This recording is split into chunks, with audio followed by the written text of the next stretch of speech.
আজকে আমরা কি শিখবো? Peak analysis of draw frame, drawing মেশিনের পিক ক্যালকুলেশন, পিক নিয়ে আলোচনা করব। তো এখানে আমি 3টে রোলার অঙ্কন করছি। এটাকে বলে কি ফ্রন্ট রোলার, এটা মিডিল রোলার, এটা ব্যাক রোলার। এটার ডায়া হলো 40 mm, 30 mm, 30 mm। আর এই যে এখানে এটা যেটা আছে টোটাল ড্রাফট, ফ্রন্ট থেকে ব্যাক পর্যন্তকে বলা হয় কি টোটাল ড্রাফট। আর ফ্রন্ট এবং মিডিলের মধ্যে যে ড্রাফট সেটা হলো মেইন ড্রাফট। হ্যাঁ, আর মিডিল এবং ব্যাকের মধ্যে যে ড্রাফটটা সেটা হলো ব্রেক ড্রাফট বা ব্যাক ড্রাফট। এখানে আমরা আমাদের মেশিনে টোটাল ড্রাফট আছে কত? 7.70। ব্রেক ড্রাফট আছে কত? 1.24। তাহলে মেইন ড্রাফটটা আমাদের এখানে বের করতে হবে। হ্যাঁ, মেইন ড্রাফট সমান সমান টোটাল ড্রাফট ভাগ ব্রেক ড্রাফট কত হয়? 6.20। ঠিক আছে, তাহলে এখানে টোটাল ড্রাফট কত? 7.70, ব্যাক ড্রাফট কত? 1.24, আর হলো মেইন ড্রাফট কত? 6.20। এখন এই যে ফ্রন্ট রোলারে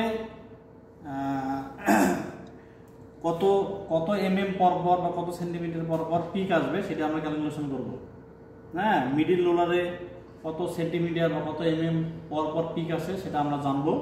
ব্যাক রোলারে কত mm বা কত সেন্টিমিটার পর পর পিক আসে আমরা সেটা জানবো। তার আগে কি কি কারণে পিক আসতে পারে তাহলে হচ্ছে টপ রোলার অথবা বটম রোলার এক্সেন্ট্রিক মানে ভাইব্রেশন যদি থাকে, হ্যাঁ, কেন্দ্র যদি ঠিক না থাকে তাহলে এটা পিক আসবে। টাল যদি থাকে রোলার, হ্যাঁ, পট থাকার কথা এই লেভেলে হয়ে গেছে, দেখে গেছি না। তাহলে এরপরে কি আছে? বিয়ারিং জ্যাম, বিয়ারিং যদি ঠিক মতো না ঘুরে। ড্রাইভিং বেল, গিয়ার, আমরা তো জানি যে মেশিনে বেল এবং গিয়ার দ্বারাই তো মেশিন চলে, ঠিক না?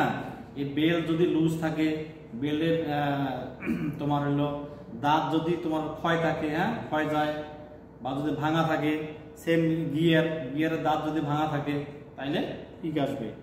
কট আরবার জ্যাম, যদি কট যদি ফ্রিভাবে যদি না ঘুরে আর কি, জ্যাম যদি থাকে আর কি।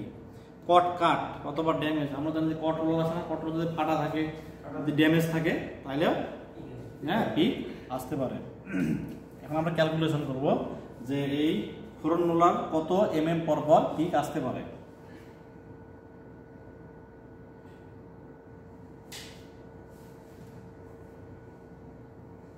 ফ্রন্ট রোলার এটার ফর্মুলা হলো যে পাই ইন্টু ডি। পাই এর মান হলো 3.1416 ইন্টু ডি। ডি হলো ডায়ামিটার। তাহলে ফ্রন্ট রোলার ডায়ামিটার কত? 40, হ্যাঁ, 40 mm। তাহলে কত হয়?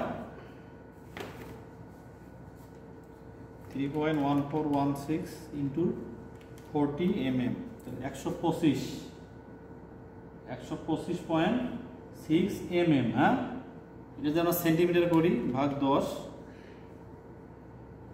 12.56 এত সেন্টিমিটার। তাহলে আমরা যদি 12.56 সেন্টিমিটারের মধ্যে যদি পিক আসে তাহলে কি সমস্যা? এটা বুঝবো যে ফ্রন্ট রোলার রিলেটেড যেগুলো পার্টসপাতি আছে তার সমস্যার কারণে পিক আসতেছে। এরপরে কি? Middle roller.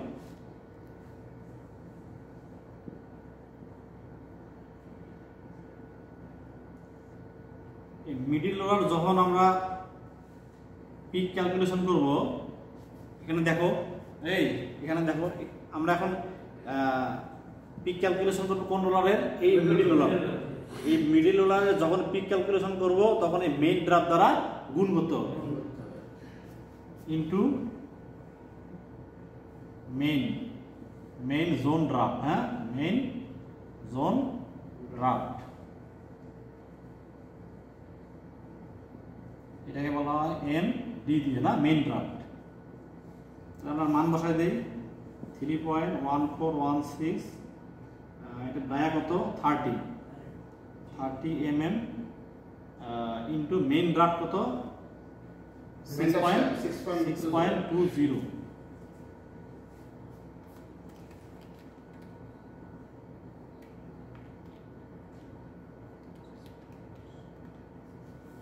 আসলো 584.3 এত mm। এটাকে আমরা সেন্টিমিটার করে 10 দ্বারা ভাগ করলে সেন্টিমিটার চলে আসবে 58.4 এত সেন্টিমিটার। তাহলে 58 সেন্টিমিটারের মধ্যে যদি পিক আসে তাহলে আমরা এটা কি বুঝবো, মিডিল রোলারের সাথে যে টপ রোলার আছে, হ্যাঁ, এর সাথে যত বিয়ারিং আছে, বেল্ট সমস্যা আছে, যাতে যারা মিডিল রোলারকে ড্রাইভ করতেছে ওর সাথে সম্পর্ক আছে, এগুলোর সমস্যা থাকতে পারে। এবার হলো ব্যাক রোলার।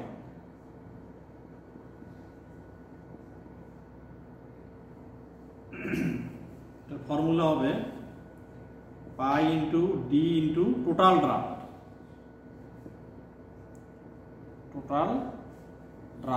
ড্রাফটকে সংক্ষেপে টি দ্বারা প্রকাশ করা হয়। এই পর্যন্ত। হ্যাঁ, আমরা এখন কি করব, এই ব্যাক রোলারে আমরা পিক ক্যালকুলেশন করব। তাহলে এই ব্যাক রোলারের পিক ক্যালকুলেশন করার জন্য আমাদের কি করতে হবে, টোটাল ড্রাফট দ্বারা গুণ করতে হবে। আর যখন মিডিল রোলারে বের করব তখন কি করব, মেইন ড্রাফট দ্বারা গুণ করব। এটা মনে রাখতে হবে। আমরা এখন ভ্যালুগুলো বসাই দিই।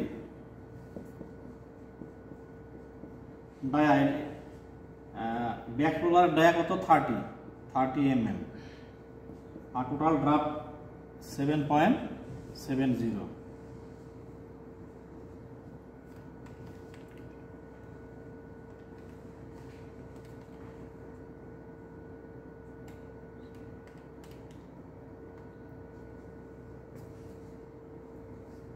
(725.7 mm) ভাগ 10, 72 সেন্টিমিটার। তাহলে 72 সেন্টিমিটারের মধ্যে যদি কোনো পিক আসে তাহলে আমরা কি বুঝবো, এটা ব্যাক রোলার জনিত পিক আসছে, ঠিক না?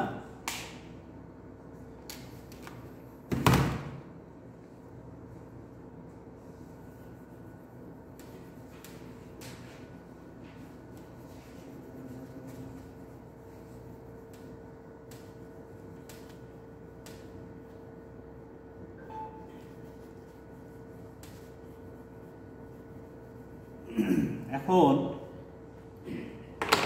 এই যে পিক যে আসলো, হ্যাঁ, এই পিক যদি আসে, এই পিক যদি স্লাইবারে যদি আসে, এরপর কি আসবে, রবিং এ আসবে, এরপর ইয়ানে আসবে, অটোকোনে যাওয়ার পরে মানে আমরা একটা সেটিং ইউজ করি, এটাকে বলা হয় পিএফ। আবার কিছু কিছু মেশিনে আছে পিসি। হ্যাঁ, পিএফ মানে হলো পিরিয়ডিক ফল্ট, হ্যাঁ, পিসি হলো পালসেন, একই জিনিস আর কি। তো এই যে পিরিয়ডিক ফল্ট, হ্যাঁ, এইটা ইয়ানে যায় কিভাবে দেখা যাবে, ইয়ানে যায় তোমার এইটা মনে করো একটা ইয়ান, এখানে একটা ফল্ট আসলো, ঠিক আছে, এখানে একটা ফল্ট আসলো। এই যে আমরা দেখি, মনে করো যে ফ্রন্ট রোলার সমস্যা হয়েছে, হ্যাঁ সমস্যা হয়েছে, তাহলে কি হবে, 12.5 সেন্টিমিটার পর পিকটা আসবে। হ্যাঁ, তাহলে এই যে একটা পিক আসলো, হ্যাঁ, পিক মানে কি হয়, যেটা ঠিক হইতে পারে, থিন হইতে পারে, মেইনলি ঠিক হয়। হ্যাঁ, পিরিয়ডিক ফল্টটা মেইনলি হলো তোমার হলো, হ্যাঁ, থিক প্লেসটাই বেশি হয় আর কি। তো এই যে এখানে একটা আসলো না, এই যে ঠিক তোমার হলো 12.5 সেন্টিমিটার পরে এখানে আর একটা পিক আসবে, বুঝছো? তাহলে এই যে ফল্টের লেন্থটা কত হলো, 12.56 সেন্টিমিটার। ওকে, তাহলে আবার এই 12.56 সেন্টিমিটারে যায়, আবার এখানে একটা ফল আসবে। হ্যাঁ, আবার 12.56 সেন্টিমিটারে যায় আর একটা ফল আসবে। কল আসছে স্যার, কল আসছে, জিএন এটা দিলেন। তাহলে আমরা কি বুঝলাম, তাহলে পিরিয়ডিক ফলটা কি জিনিস, তাহলে যে ফলটা একটা নির্দিষ্ট দূরত্ব বরাবর আসতেছে, রিপিট হচ্ছে, কি হয়, কি, হ্যাঁ, রিপিটেড এবং নির্দিষ্ট একটা লেন্থ বরাবর বা নির্দিষ্ট সময় বরাবর, এখানে নির্দিষ্ট লেন্থ বরাবর, ঠিক না, স্পষ্ট, নির্দিষ্ট লেন্থ পরপর, হ্যাঁ, যে ফলটা আসে সেটাকে বলা হয় পিরিয়ডিক ফল। তাহলে আমরা কেউ যদি বলে যে পিরিয়ডিক ফল কাকে বলে, যে ফলটা একটা নির্দিষ্ট লেন্থ বা নির্দিষ্ট সময় পর পর পুনরাবৃত্তি হয়। কি হয়? পুনরাবৃত্তি হয়, সেটাই হলো পিরিয়ডিক ফল্ট। তাহলে আমরা লিখি, হ্যাঁ, সংজ্ঞাটা আমরা লিখি।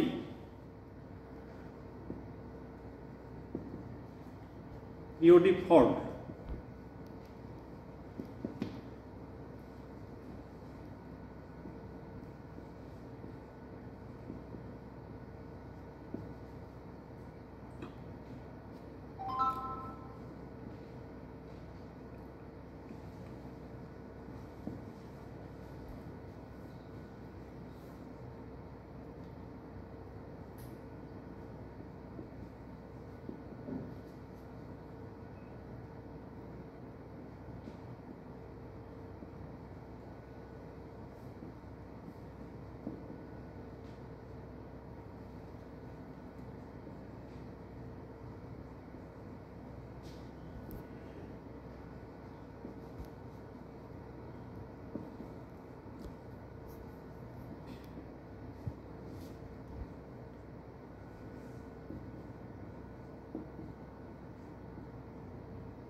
তাহলে আমি কি লিখছি পিরিয়ডিক ফল্টের সংজ্ঞা?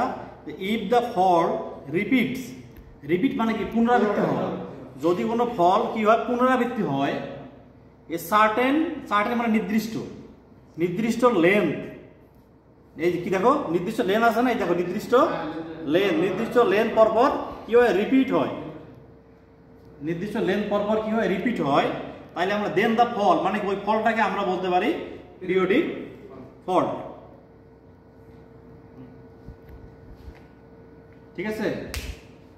তাহলে আমরা কি শিখলাম আজকে? Periodic fault. হ্যাঁ, পিরিয়ডিক ফল্ট কাকে বলে? পিরিয়ডিক ফল্ট কাকে বলে? যে ফলটা ইয়ানের মধ্যে নির্দিষ্ট দূরত্ব পরপর বা নির্দিষ্ট সময় পরপর পুনরাবৃত্তি ঘটে তাকে পিরিয়ডিক ফল্ট বলে। ঠিক আছে।